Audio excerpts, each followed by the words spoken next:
कैद गुलामी के पंछी सब, कैद गुलामी के पंछी सब आज हुए आजाद, तिरंगा जिंदाबाद। के लहजे में कयामत की फसूंकारी है, लोग आवाज की लज्जत में गिरफ्तार मिले। वाकई में खूबसूरत कलाम के जरिए भाई फारूक दिलकश साहब आपकी खिदमत कर रहे थे। मुबारकबाद पेश करना चाहता हूं जिन्होंने आज के दिन के हवाले से और तारीख के हवाले से एक शेर जो है आपके हवाले किया। तिरंगा की शान में अशार पढ़ रहे थे, मैं बैठा सोच रहा था कि ये तिरंगा जो फिजा में नजर आता है हमें, ये तिरंगा जो फिजा में नजर आता है हमें, अपने अजदाद का किस्सा ये सुनाता है हमें। और इसके हर रंग में कुर्बानी की खुशबू है बसी, इसके हर रंग में कुर्बानी की खुशबू है बसी, इसलिए जान से प्यारा नजर आता है हमें, इसलिए जान से प्यारा नजर आता है हमें। भाई बहुत ही खूबसूरती के साथ ये महफिल चल रही है। मैं इसके बाद तो चाहता था कि एक उर्दू तकरीर के लिए एक साहब को आवाज दूं, लेकिन मौलाना ज़ियाउद्दीन साहब जो है करवटें बदल रहे हैं, इनको जो है मैं ज्यादा देर तक ज़ामत नहीं देना चाहता हूँ। मैं चाहता हूँ फिल वक्त हजरत के बयान से इस्तेफादा कर लिया जाए। इस वक्त हजरत वाला से हर पे इल्तिमास तनहा नहीं बल्कि पूरे मजमे के साथ गुजारिश कर रहा हूँ कि हजरत आए और अपने अपने नासिहाने कलमात से हम सबको मुस्तफीज फरमाएं। नहमदुहु नुसल्ली अला रसूलिल करीम, अम्मा बाद, लइन शकरतुम लाज़ीदन्नकुम। यह हमारे लिए बहुत बड़े एजाज़ की बात है कि आज हम वो दिन मना रहे हैं जिस दिन के लिए हमारे उलमा ने कुर्बानियाँ दी थी।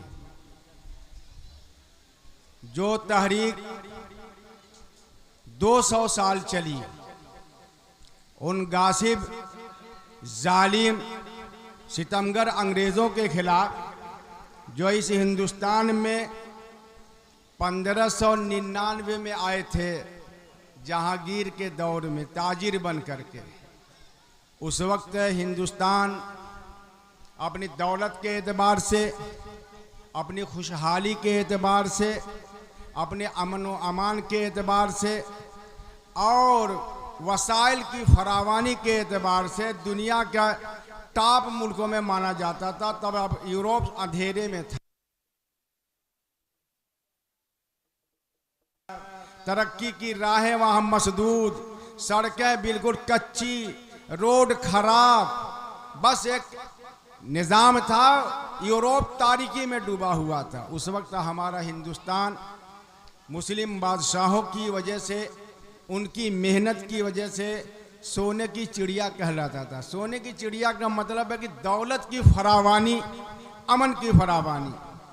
और ये आप तारीख पढ़ेंगे जब, तो उस वक्त मालूम होगा कि अंग्रेज़ 16वीं सदी ईस्वी में, 16वीं सदी ईस्वी में यानी 1599 में यहाँ आए। और उसके बाद उन्होंने धीरे धीरे धीरे धीरे अपने पर फैलाना शुरू किया। वहाँ की ईस्ट इंडिया कंपनी आई और उसको वहाँ की सरकारी 200 इंग्लैंड के 200 बड़े बड़े उमरा और ताजिर उसमें शरीक थे। फिर उसको सरकार की मंजूरी मिली विक्टोरिया की तरफ से, और पूरा एक प्लान के तहत देखा कि हिंदुस्तान में हमको पैर जमाने के लिए ज़रूरी है कि हम यहाँ पर इंतशार पैदा करें, इस मुल्क पर कब्ज़ा करने की कोशिश करें, इसलिए कि हम गुर्बत में जी रहे हैं और यहाँ की दौलत हमारी इक़्तिसादी हालत को और हमारी माली हालत को मुस्तहकम करेगी। और इस तरीके से उस कौम ने हिंदुस्तान के भोले भाले हुक्मरानों को और अवाम को, जो कि मोहब्बत और रवादारी के पैगंबर थे, अमन व सुकून के पैगंबर थे, उनसे गलत फ़ायदा उठाया। ये उनकी मक्कारी उनकी तारीख़ का हिस्सा रही है। हर दौर में अंग्रेज़ों ने मक्कारी की और हर ज़माने में उन्होंने अय्यारी की। उस ज़माने के एतबार से बस एक भोले भाले ताजिर बन के आए थे और फिर ये सिलसिला उनका चलता रहा। कलकत्ता में उन्होंने ईस्ट इंडिया कंपनी के नाम से अपनी तिजारती कंपनी कायम की थी। और धीरे धीरे वहाँ की ज़मीन वहाँ के जागीरों से खरीदना शुरू किया। बहुत अच्छी खासी ज़मीन खरीद करके जब उनकी एक ताकत हुई तो फौज बुला लिया उन्होंने, और बाकायदा हुकूमत की साजिश के तहत वहाँ बरतानिया की। और इधर गुजरात में सूरत वगैरह से भी उनके तजारत के जहाज़ आने लगे, और इंग्लैंड में उनका एक मरकज़ बना। उस वक्त नवाब सिराजुद्दौला 1757 के पहले की बात है। नवाब सिराजुद्दौला ने इस बात को महसूस किया कि ये छोटे छोटे जागीरदारों को खरीद भी रहे हैं और उनको डरा धमका के ज़मीन पर कब्जा भी कर रहे हैं। इनके अज़ाइम को महसूस कर लिया, और सबसे पहले जो एहसास हुआ हिंदुस्तान में अगर किसी कौम को, तो चूँकि मुसलमान बेदार मग़ज़ होता है, वतन का मुहाफिज भी है, वतन से मोहब्बत भी है, वतन परस्ती नहीं, वतन से मोहब्बत। हम वतन की पूजा करने के लिए नहीं आए, भारत माता की पूजा हमको नहीं करना। हमारे यहाँ तो सिर्फ एक अल्लाह को मानना है, एक अल्लाह को सज्जा करना है, और इसी ज़मीन पर हम सज्जा करेंगे, लेकिन सज्जा अल्लाह के लिए होगा। तो अब वतन की मोहब्बत, वतन से लगावट और एक एहसास जिम्मेदारी, नवाब सिराजुद्दौला ने अंग्रेज़ों से लड़ाई शुरू की। मुर्शिदाबाद कलकत्ता में पड़ता है अब भी, और वो भी हिंदुस्तान बटा हुआ नहीं था, बहुत बड़ा बंगाल था और बिहार तक फैला हुआ था, बक्सर तक। इस तरीके से उनकी लड़ाई हुई। और आप जानते हैं कि बड़ी घिना लंबी तारीख है, चंद लम्हों में उसको बयान करना मुश्किल है, और ऐसे मौके पर हम सिर्फ तारीख सुनाते रहेंगे और कहानी करके उठ के घर चले जाएंगे, तो उससे कुछ मिलने उलने वाला नहीं है। अभी मौलाना नफीस अहमद साहब ने बड़ी तफसील के साथ बड़ी अहम बातें बयान की। तो टीपू सुल्तान के दौर से पहले नवाब सिराजुद्दौला इन्होंने गद्दारी कराई, और मीर जाफ़र वहाँ का जो सिराजुद्दौला का रिश्तेदार भी था और बहनोई भी लगता था, उसने गद्दारी की, अंग्रेज़ों के साथ मिल गया। इसलिए कि अंग्रेज़ ने उसको लालच दिया था कि तुमको हम नवाब बना देंगे, हुक्मरान बना देंगे। लालच बुरी बला है इक़्तिदार की, और मनसब के लिए सब कुछ होता है। टीपू सुल्तान के अभी दौर शुरू नहीं हुआ। इधर मशरिक़ में, यह जनूब में, जनूबी हिंदुस्तान में मैसूर, कर्नाटक जो अब कहलाता है, रियासत मैसूर है, तमिलनाडु है, केरल होगा, ये सब इलाका जो है यह मैसूर की रियासत में थे। और इधर पूरब में हमारे नवाब सिराजुद्दौला को 1757 की पलासी की लड़ाई में गद्दारी की वजह से शिकस्त दे करके उनको शहीद कर दिया गया, और उनको या तो मैदान से भागना पड़ा। फिर उसके बाद इनका पूरा कब्जा हो गया, बिहार तक, बक्सर तक उनका कब्जा हो गया। अब रह गया हिंदुस्तान का ये मरकजी इलाका, तो ज़्यादा से ज़्यादा फैलाते हुए ये दिल्ली के अतराफ तक, लखनऊ तक शुजाउद्दौला का ज़माना था, और लखनऊ तक ये काबिज़ हो गए। काबिज़ होने का मतलब ये था कि ये शुजाउद्दौला ही उनके नवाब थे। लेकिन जैसे आजकल अमेरिका करता है हमारे अरब के हुक्मरानों को, तो हुक्मरान तो वह है नाम के, लेकिन सब चलती है और सब फैसला अमेरिका करता है, और जैसे ये कहता है वैसे ये करते हैं। वैसे ही अंग्रेज़ों ने सिराजुद्दौला के साथ किया, और मीर कासिम को वहाँ बना दिया, मीर जाफ़र को बना दिया, उनका पूरा इक़्तिदार हो गया था। इधर जनूब में कर्नाटक का इलाका, तमिलनाडु और केरलम का इलाका जो था, इस पर हुकूमत थी टीपू सुल्तान की। वो अंग्रेज़ों के सख्त खिलाफ थे, और ज़बरदस्त लड़ाई और लड़ते रहे। हर महाज पर, हर जगह पर अंग्रेज़ों को शिकस्त देते रहे। टीपू सुल्तान का नाम सुन करके अंग्रेज़ फौजियों के और जनरलों के पैजामे और पैंटें गीली हो जाती थी, यानी पेशाब निकल पड़ता था, इतना ज़्यादा दबदबा था। तो अब टीपू सुल्तान को कैसे हराया जाए? तलवार के ज़रिए तो, लड़ाई के ज़रिए तो नहीं हरा सकते थे, वही गद्दारी कराई। और उसमें उसका जो सिपह सालार था मीर सादिक, उसको पैसा दे करके और वही लालच दे करके कि भाई तुम्हारा जो मर्तबा है और तुम्हारा जो मकाम है टीपू सुल्तान, वो तुम्हें मकाम नहीं दे रहे हैं और हमारे साथ मिल जाओ तो हम तुमको उसका मैसूर का बादशाह बना देंगे और तुम आज़ादी रहना और करना, हमको कुछ लेना देना नहीं है। अब वो धोखे में भी आ गया, लालच में भी आ गया। और इधर दक्कन के जो थे निज़ाम थे, उनको भी अंग्रेज़ों ने टीपू सुल्तान से खूब लड़वाया। वो भी मुस्लिम हुकूमत थी, हैदराबाद की निज़ाम दक्कन बड़ी मालदार हुकूमत थी, बहुत मालदार।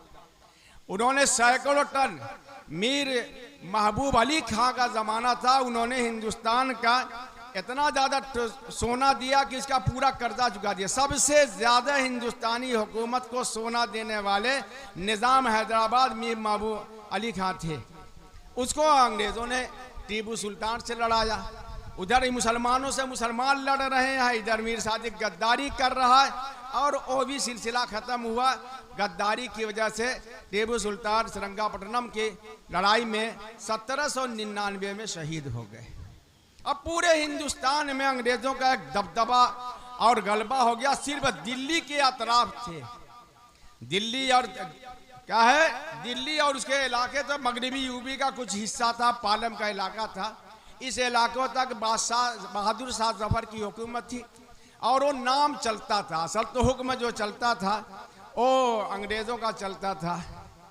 और हुक्म मुल्क खुदा का, सल्तनत बादशाह की, और हुक्म जो है बरतानवी सम्राट का, ये बाकायदा उनका नारा था। और उसके बाद बहादुर शाह की क़यादत में हमारे बुजुर्गों ने, हमारे उलमा ने एक तहरीक शुरू की। उससे पहले 1804 या 3 में जब महसूस हुआ हमारे उलमा को, बड़े बड़े अकाबिर उलमा को, और कि हिंदुस्तान में अब अंग्रेज को हराने के लिए जिहाद का फतवा देना पड़ेगा, इसलिए कि अब तक तो मुस्लिम हुकूमत थी रवादारी के साथ। अभी हमारे बिरादराने वतन में कोई बेदारी नहीं आई थी। हाँ, लड़ रही थी, झांसी की रानियां थी और कुछ राजे महाराजे थे, लेकिन एक उमूमी तौर पर गैर मुस्लिम लोगों में बेदारी नहीं थी जंग के लिए अंग्रेजों के खिलाफ। वो अपने लिए इनको मसला नहीं समझते थे। उनको तो खाना पीना अनाज चाहिए, जिसे 5 किलो आजकल मिलता है और भाजपा को वोट देते हैं। दलित वगैरह बेचारे हमारे समझते नहीं हैं, ऐसे ही उनको मिल रहा था, कुछ होता नहीं था। गैर मुस्लिमों को इतना शौर नहीं था कि हिंदुस्तान गुलाम हो रहा है।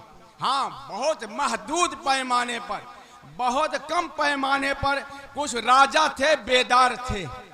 रानी में महारानी लक्ष्मीबाई, झांसी की रानी, वो बड़ी मुजाहिदा और बड़ी लड़ने वाली, उसने अंग्रेजों से टक्कर ली।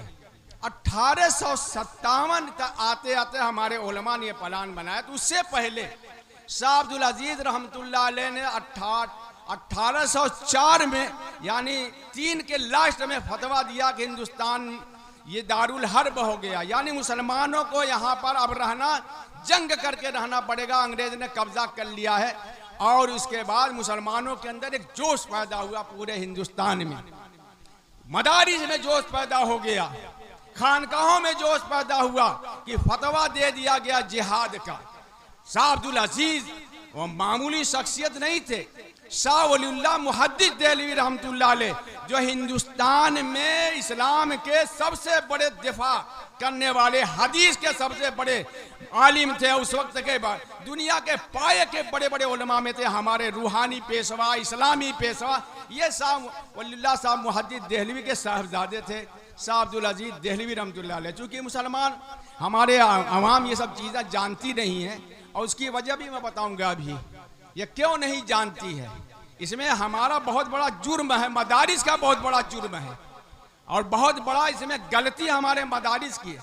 इन्हीं मदारिस से जिहाद आज़ादी शुरू हुआ था, तहरीक आज़ादी शुरू। भाई, फतवा का हुक्म जो लगेगा तो मुसलमान ही न समझेगा, जिहाद का फतवा मुसलमान समझेगा, और मुसलमानों में बेदारी मदारिस से आएगी, खानकाहों से आएगी।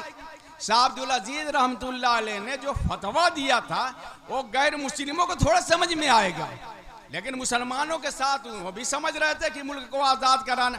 जिहाद का मतलब है हिंदुस्तान में इस्लाम को खतरा है, हिंदुस्तान में मुसलमानों को खतरा है, हिंदुस्तान पर गैर मुस्लिमों का कब्जा है, वतन की हिफाजत करना यह भी इस्लाम की तालीम है, इस्लाम की हिफाजत करना यह भी इस्लाम का अल्लाह का मतलूब है। मुसलमानों को मुत्तहिद रख करके उन पर आने वाली तकालीफ को दूर करना यह भी मसला है। लिहाजा ये सब की सब जिहाद वतन के लिए था, इस्लाम के लिए था, मुसलमानों के लिए था, अपनी सरजमीन के लिए था और अपनी विरासत के लिए था।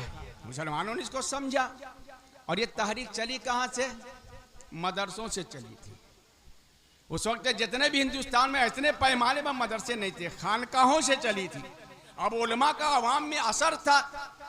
अभी मौलाना मुजीबुर रहमान साहब खड़े होकर मोहल्ले में नारा लगा देते, मौलाना मुजीबुर रहमान साहब का हमारे नौजवान जुट जाते हैं। ऐसे जो अकाबिर उलमा थे, हम देवबंद की तरफ से अगर कोई ऐलान हो जाए तो हमारे अंदर जोश पैदा होगा।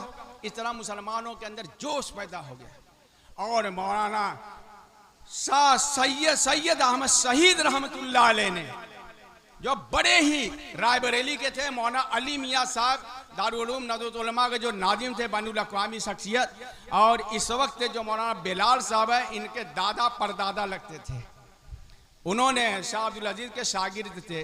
पूरे हिंदुस्तान में तहरीक चलाई 1817 से इसराइल पूरे हिंदुस्तान में बिदात को ख़त्म किया, शीयत को ख़त्म किया और खुराफात को, जो हिंदू रस्म रवाज मुसलमान, उसके साथ साथ मुसलमानों को मुत्तहिद किया। और उसके बाद उन्होंने जिहाद किया। सीरत सैयद अहमद शहीद एक बड़ी किताब है, जब उसको पढ़ा जाएगा तो सैयद अहमद शहीद रायबरेलवी रहमतुल्लाह अलैह के कारनामे समझ में आएंगे। मुसलमानों के अंदर जोश पैदा की। उस वक्त कि उलमा ने अंग्रेज़ों के दबाव में या साजिश के तहत कह दिया था कि हालात ठीक नहीं, हज नहीं फ़र्ज है, हज इस्लाम का रुकन है। सैयद अहमद शहीद रहमतुल्लाह अलैह ने कहा कि नहीं, जिहाद तेरी तरीके से हज भी हमको हर हाल में करना। और तहरीक चलाई और हज़ारों लोगों को पानी के जहाज से लेकर के हज कराया। एक रुकन छोड़ा जा रहा था। यह हाल हिंदुस्तान का हो गया था। और इधर अंग्रेज कब्जा किए हुए थे, बिहार पर, बंगाल पर, मैसूर पर, हर जगह कब्जा हो गया था। दिल्ली थोड़ा सा रह गया था, जैसे अपना खैराबाद है बचा हुआ हो, और उसके तमाम इलाकों पर अंग्रेजों का कब्जा हो गया था। तब तहरीक चली है। मौलाना हाजी इमदादुल्लाह मुहाजिर मक्की रहमतुल्लाह अलैह बहुत बड़े बुजुर्ग थे और बहुत बड़े आलिम तो नहीं थे, लेकिन अल्लाह ने उनके अंदर रूह की कुव्वत अता फरमाई। बहुत बड़े वली थे अपने ज़माने के कुतुब। और उनके शागिर्द थे मौलाना कासिम साहब नानवी, यानी उनके मुरीद थे। तालिबे इल्म में नहीं, जैसे पीरी मुरीदी सलाह का, ये इस तरीके से। और ऐसे ही मौलाना रशीद अहमद साहब गंगोही रहमतुल्लाह अलैह और मौलाना कासिम साहब नानवी रहमतुल्लाह अलैह के जो उस्ताद थे मौलाना ममलूक अली साहब रहमतुल्लाह अलैह और शाह अब्दुल अजीज साहब के ने जो फतवा दिया था, उनके ख़ानदान के लोग थे। इन लोगों ने तहरीक चलाई और ये ऐलान किया कि हिंदुस्तान की दिफा का हक हम मुसलमानों पर है और हमको जिहाद करना पड़ेगा। वसाइल तो थे नहीं, लेकिन एक जज्बा था, एक वलवला था। इस तरीके से 1857 की ये इनकी तहरीक इनकलाब शुरू हुई। और इस वक्त भी मामला यह था कि बैक वक्त 1857 में कई जगहों पर बाकायदा मुसलमानों ने जंग शुरू कर दी। शामली का मैदान था, मेरठ का मैदान था, इधर दिल्ली में भी था और जनरल बख्त उसकी क़ियादत कर रहे थे। उधर हाजी पीर जामिन अली साहब, हाफिज जामिन साहब, ये वो क़ियादत कर रहे थे। उसमें मौलाना कासिम नानवी रहमतुल्लाह अलैह थे, 25 साल के थे। मौलाना रशीद अहमद साहब थे और सब क़ियादत की रहनुमाई कर रहे थे हाजी इमदादुल्लाह साहब मुहाजिर मक्की रहमतुल्लाह। ये सब मदरसे के लोग हैं। अब उसके बाद इत्तेफाक है, अल्लाह को मंजूर था कि हिंदुस्तान पर मुसलमानों की हुकूमत का दौर ख़त्म हो जाए और उसके बाद अंग्रेज़ों का कब्जा हुआ। जब ये नाकाम हो गया, उन्होंने तो अपना हक अदा कर दिया। हजारों उलमा उसमें शरीक थे। जब हक अदा कर दिया तो अंग्रेज़ों का पूरा कब्जा हो गया। बहादुर शाह को पकड़ करके जिला वतन कर दिया गया बर्मा में। यह मैं बहुत समेट करके मुख्तसर बयान कर रहा हूँ, बता रहा हूँ, नहीं तो ये पूरी तफसील है। बड़ी दर्दनाक और बड़ी सबक आमोज तारीख है। बहादुर जाफर को कदम कर दिया, उनके शहजादों को कत्ल करके उसका सर बहादुर जाफर को पेश किया गया। इस तरीके से जुल्म किया गया। सल्तनत मुगलिया का 300 साल का इक़्तिदार ख़त्म हो गया। वो जो सल्तनत जिसके लाल किले पर आज खड़े होकर फिर मीर हमारे नरेंद्र मोदी भाषण दे रहे हैं, लाल किला यह की अजमत का आज भी हिंदुस्तान मजबूर है माने। ताजमहल है, उसी सल्तनत मुगल के शाहजहां ने बनवाया था। बड़ी बड़ी इमारतें हैं जो आज भी अरबों रुपया ताजमहल के जरिए हिंदुस्तान को मिलता है। ये दौर हुआ अंग्रेज़ों के खिलाफ, नाकाम हो गई। जानते हैं उसके बाद क्या हुआ? अंग्रेज़ों को सबसे ज़्यादा दुश्मनी मुसलमानों से थी, क्योंकि गैर मुस्लिम उतना खुल के आए नहीं थे। ये चल लीजिए, अभी जो खुल करके आने वाली बात ही उतना खुल के नहीं आए थे। लिहाजा मुसलमानों के उलमा को पकड़ पकड़ करके 52,000 सिर्फ उलमा को पकड़ करके बोरे में बंद करके आग में डाल दिया गया। हर दरख्त के दिल्ली में पूरे इलाके में जो दरख्त मिला वहां सूखी, हर चौराहे पर सूली और फांसी का फंदा, जो भी मौली साहब मिला पकड़ करके फांसी दे दी गई। 52 लाहौर तक, मुल्तान तक, गुजरात तक, बंगाल तक, हर तरफ उलमा की पकड़ धकड़ शुरू हो गई।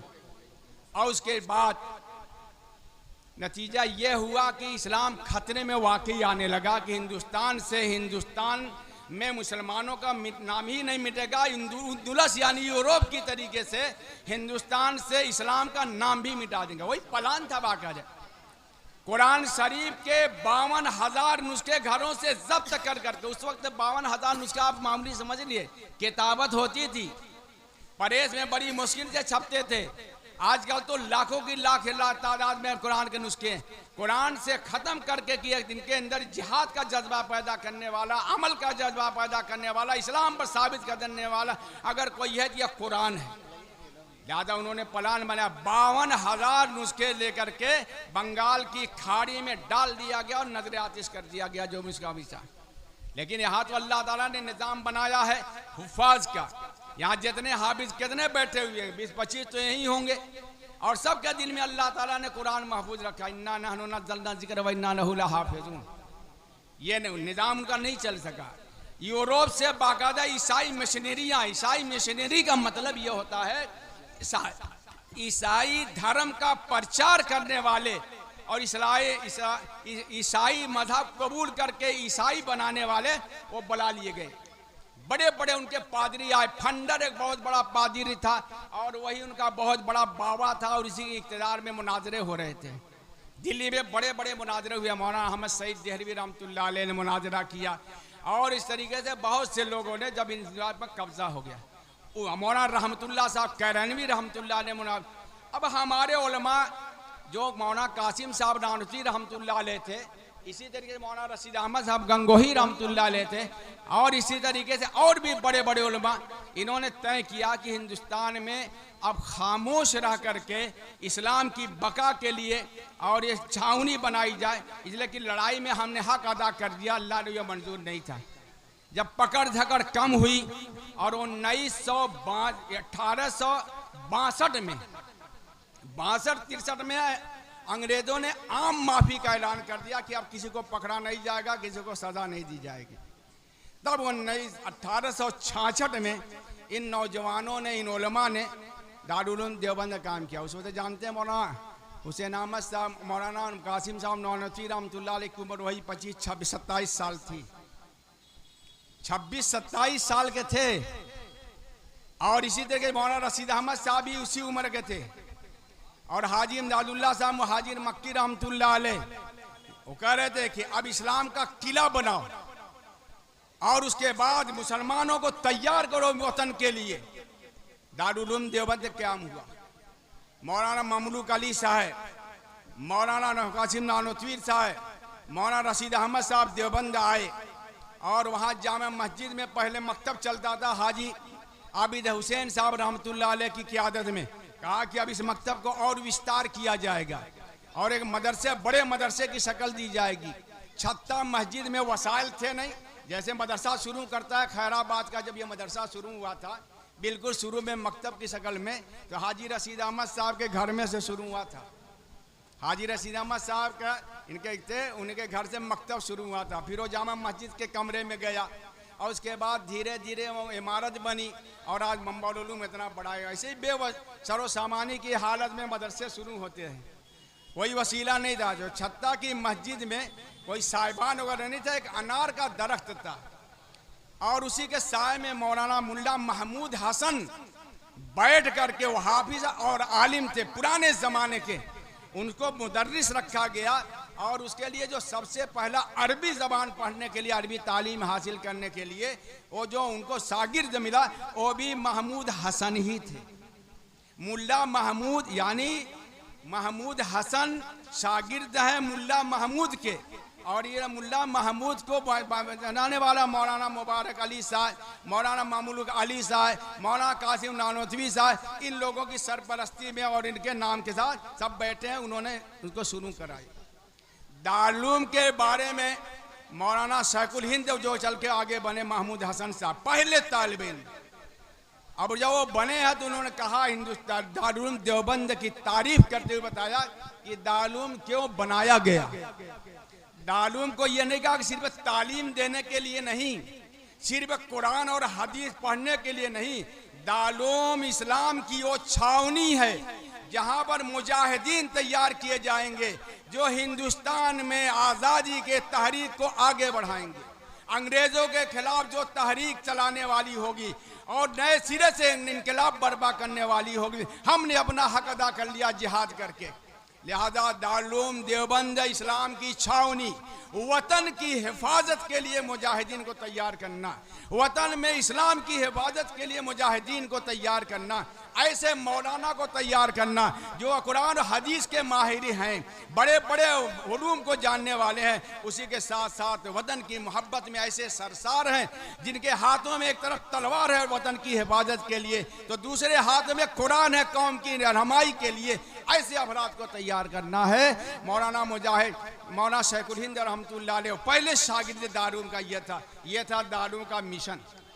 फिर दारूम के उलमा ने बड़ी हिकमत अमली से, बड़ी संजीदगी और मतानत से पूरे मुल्क में जो कि लाखों उलमा शहीद हो गए थे, कितने को काला पानी डाल दिया गया था। मेरे पास पूरी उलमा की फहरिस्त है, मैंने मोबाइल इसीलिए निकाला था कि सुनाऊंगा, लेकिन वो बड़ी दास्तान लंबी हो जाएगी। तो ये हज़ारों उलमा, 52,000 उलमा और 5-6 लाख मुसलमानों को कत्ल किया। जहाँ दाढ़ी देखा, टोपी देखा, पकड़ करके फांसी पर लगा दिया, जिंदा आग में जला देते थे। हमने वतन के लिए कुर्बानी दी है और इन्हीं मदारिस के जरिए बार कैब। अब उसके बाद तहरीक चली और 1919 में, नवंबर 1919 में जमीयत उलमा कायम की गई और हजरत शेखुल हिंद रहमतुल्लाह अलैह के इमाम उनको तो गिरफ्तार करके ये लेके दारूम देवबंद से उन्होंने रेशमी रूमाल तहरीक चलाई थी। रेशमी रूमाल तहरीक खूब बयान किया जाता, कोई समझता है कि नहीं। देखिए असल में ऐसा है कि रेशमी रूमाल था, एक रूमाल, उस पर मौलाना शेखुल हिंद रहमतुल्लाह अलैह, जिनको मौलाना महमूद हसन रहमतुल्लाह अलैह का खिताब शेखुल हिंद है, उनको उन्होंने तहरीक चलाई, जमीयतुल अंसार कायम की 1913-14 के अंदर दारूम देवबंद में देश की आज़ादी के लिए जमीयतुल अंसार कायम की। तलबा को जोड़ा, उनके मोतमद तलबा थे, बड़े के नाम मौलाना अबूदुल्लाह सिंधी रहमतुल्लाह अलैह, मौलाना उज़ैर गुल थे, मौलाना हुसैन अहमद मदनी उस वक्त मदीना मुनव्वरा में थे। और इस तरीके से वो तहरीक चलाई। सबसे पहले दारूम देवबंद से तहरीक चली आज़ादी की। अभी गांधी जी का पता भी नहीं था, गांधी जी तो अफ्रीका, जनूबी अफ्रीका में वकालत कर रहे थे, वहाँ सर तहरीक चला रहे थे अंग्रेज़ों के खिलाफ। हिंदुस्तान में कोई अभी थे ना। तो 1919 में जमीयत उलमा बनी और इसके कायम करने वाले शेखुल हिंद के शागिर्द मुफ्ती किफ़ायतुल्लाह साहब थे, मौलाना मोहम्मद मियाँ साहब थे, इसी तरीके मौलाना अब्दुस्सुबहान सज्जाद रहमतुल्लाह अलैह थे वहाँ के बिहार के, और बड़े बड़े उलमा थे इन्होंने देवबंद को और वहाँ से तहरीक करके जमीयत उलमा को कायम किया। उलमा हिंद की बड़ी तहरीक थी, उसमें देवबंदी और अहले हदीस और सब शामिल थे उस वक्त। और जमीयत उलमा ने तहरीक चलाई, आज़ादी की तहरीक चलाई। उसी साल 1919 में बाज़ाब्ता सियासी तौर पर कांग्रेस भी इस पार्टी बनी। कांग्रेस तो 1897 में 95 में एक पार्टी बनी थी, उस वक्त उसका मकसद सियासत में आना नहीं था और बस वो सामाजिक काम करना था। वो भी काम करने वाला अंग्रेज का बेसेंट नाम का था। 1919 में कांग्रेस बनी, 1919 में जमीयत उलमा बनी और इन दोनों ने मिलकर के हिंदुस्तान की आज़ादी की तहरीक चलाई और देखा कि अक्सरियत हिंदुस्तान में गैर मुस्लिमों को है और मुस्लिमों में गैर मुस्लिमों में अभी वो जोश नहीं है, बेदारी नहीं है। अगर मुसलमान क़यादत करेंगे तो ये बाकायदा तहरीक कामयाब नहीं होगी। शेखुल हिंद रहमतुल्लाह अलैह ने निशानदेही की कि जनूबी अफ्रीका में करमचंद गांधी वो तहरीक चला रहे हैं अंग्रेज़ों के खिलाफ, उनको बुलाया जाए। और ये वकील थे, बैरिस्टर थे गांधी जी, उनको बुलाया, दावत दी जाए और उनको कायद बनाया जाएगा। ये थी तारीख। बात लंबी हो रही है और मौलाना मुजीबुर रहमान साहब इशारा भी कर रहे हैं, तो मैं तो ये इरादा नहीं किए हुए था। ये आज मुल्क का वतन ये है। मैं कहानी अगर सुनाना चाहूँ तो सुनाने की जरूरत नहीं। आपको करना क्या है? जिस आज़ादी को हमारे उलमा ने हासिल किया था, जो आज़ादी मदारिस से चली थी, जिसके लिए कुर्बानी उलमा ने दी थी, ये वो लोग आज इक़्तिदार में आए हुए हैं जो तहरीक आज़ादी में अंग्रेज़ों के जासूसी करने वाले थे। RSS जो 1924 में बनी थी, ये अंग्रेज़ों के खिलाफ थी और तहरीक आज़ादी की सख्त मुखालिफ थी। हिंदू महासभा जिसकी आज हुकूमत है भाजपा वाले, आज मुसलमानों से कहते हैं कि तुम गद्दार हो, देशद्रोही कहते हैं। सबसे बड़े देशद्रोही ये भाजपाई और RSS वाले हैं। ये लेकिन तहरीक आज़ादी की मुखालफत करने वाले, अंग्रेज़ों की जासूसी करने वाले यही थे। आज मुसलमान ही नहीं, देश का नौजवान जाग गया है। जेन जी यह जवान जाग गया है और इससे बाद हमको भी बेदार करना है। लेकिन यह हमारी तादादी तहरीक सिर्फ 15 अगस्त के दिन तकरीर करने से नहीं, मदारिस के अंदर ये कोर्स दाखिल करना चाहिए। हमारे मदारिस का निसाब जो बनाया गया है उसमें तारीख का कहीं हिस्सा ही नहीं है, तारीख सिखाई नहीं जाती है। और ये प्राइमरी में बच्चे, छोटे बच्चों को क्या वो क्या जाने साइकुल इस्लाम कौन थे, महमूद मदनी कौन थे और हुसैन अहमद मदनी कौन थे, अबुल कलाम आज़ाद कौन थे। अरबी के तलबा तक नहीं जानते कायदे से सिवाय मशहूर नामों के। तहरीक की हिफाजत करने के लिए मदारिस के किरदार को अब आगत हिंदुस्तान की तहरीक आज़ादी को आगत पढ़ाना चाहिए। ये वैसे जो जिम्मेदार है मदरसे में वही पुराना निज़ाम चल रहा है, बुजुर्गों का दिया हुआ, बुजुर्गों का दिया हुआ, जैसे माना कि अल्लाह मियाँ दिए उनको। निज़ाम नहीं बदलोगे ऐसे ही बदनाम किए जाओगे, ऐसे ही तहरीक चलाई जाएगी। मदरसे वाले मीटिंग कर लेंगे, निसाब पर कोई नहीं। माहिरीन को बुलाइए, जदीद तालीम दीजिए। वो पुरानी हमारी जो किताबें हैं, जो ज़रूरी किताबें हैं, हिदाया है, जलालैन है, तफसीर है, अदब है, सब अपनी जगह पर रहेगी। लेकिन ज़हन साजी कीजिए, बड़े बड़े स्कॉलरों को बुलाइए, जुमरात को तलबा को मौजूद रखिए, उनको बाकायदा लेक्चर सुनाया जाए। किसी मदरसे में नहीं होता है, बस दफ्तर में बैठ करके हु हा करके हाफिज जी देख लीजिए, राजा साहब देख लीजिए, हर मदरसे में यही होता है। और चंदा लाखों की लाखों रुपया कौम दे रही है। अफराद तैयार भी इसी मदरसे में जा करके देख लीजिए, किसी और मदरसे में जाकर देख लीजिए, मुबारकपुर चले जाइए, आजमगढ़ चले आइए, हिंदुस्तान में बाद ही मदारिस होंगे। ऐसे मदरसों में तारीख पढ़ाने की ज़रूरत है, बेदारी लाने की ज़रूरत है। आखिर मदरसे के बेदार लोग ही तो तहरीक में आए थे। अब तो वसाइल हैं, ये सिर्फ जलसा लगा देना, झंडा लगा देना और नारे लगा देना, ये से जोश तो आ जाएगा वक्ती तौर पर। अफराद नहीं तैयार होंगे, अशखास नहीं तैयार होंगे। जिस देवबंद के बारे में कहा गया था, मौलाना महमूद हसन गंगोही रहमतुल्लाह ने कहा था, यह देवबंद इस्लाम की छावनी है, यहाँ मुजाहिदीन तैयार किए। आज घिघियाने वाले मदरसों में तैयार आप कर रहे हैं, हम कर रहे हैं, या हम मुजरिम हैं।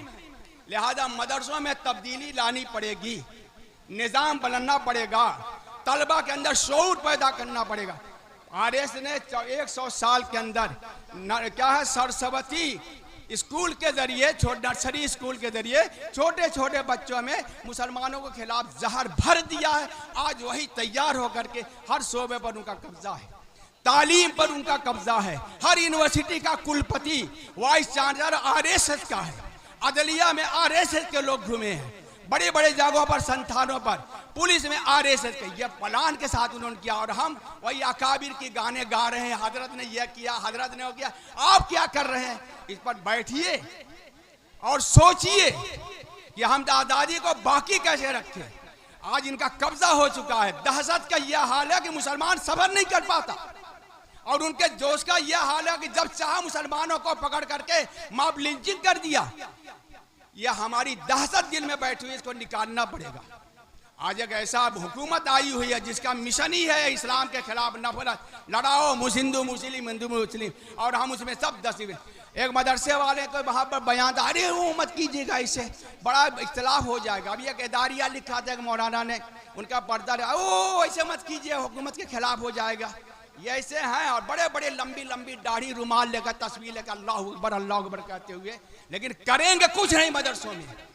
मैं यहाँ पर नौजवान जिम्मेदार बैठे हुए हैं, मैं इनसे कहता हूँ आप जाके मुल्क के मदारिस का जायजा लीजिए। हर मदरसे में घिघियाने वाले उलमा हैं, हर मदरसे में घिघियाने वाले नुज़मा हैं, और बहालात के तकाजे। और हम 25 करोड़ हो करके हाल हमारा यह हो रहा है। हमको हिंदुस्तान की हिफाजत करनी है, दस्तूर के दायरे में रह करके, संविधान के दायरे में रह करके, मुल्क के कानून को लेकर के, और आवाम को बेदार करना है, मुल्क के लिए बेदार करना है, इस्लाम के लिए बेदार करना है, कौम के लिए बेदार करना है, बच्चों में शऊर पैदा करना। आखिर 15 दिन तारीख को, 15 अगस्त को आखिर बच्चों में जोश आ जाता कि नहीं आ जाता? यही छोटे बच्चों को सिखाइए, मकादिम में सिखाइए। हर हफ्ते में 15 दिन में एक प्रोग्राम पूरे बच्चों के दरमियान किसी बड़े मुफक्किर को बुलाइए। यहाँ तो मुहादरा नाम जानता ही नहीं कोई। क्या हजरत रहमतुल्लाह अलैह, बुजुर्ग रहमतुल्लाह अलैह, उसी पर चल रहे। अल्लाह ताला बड़ी तफसील है, मैं इसी पर बात बंद करता हूँ। व आखिर दावाना अल्हम्दुलिल्लाहि रब्बिल आलमीन।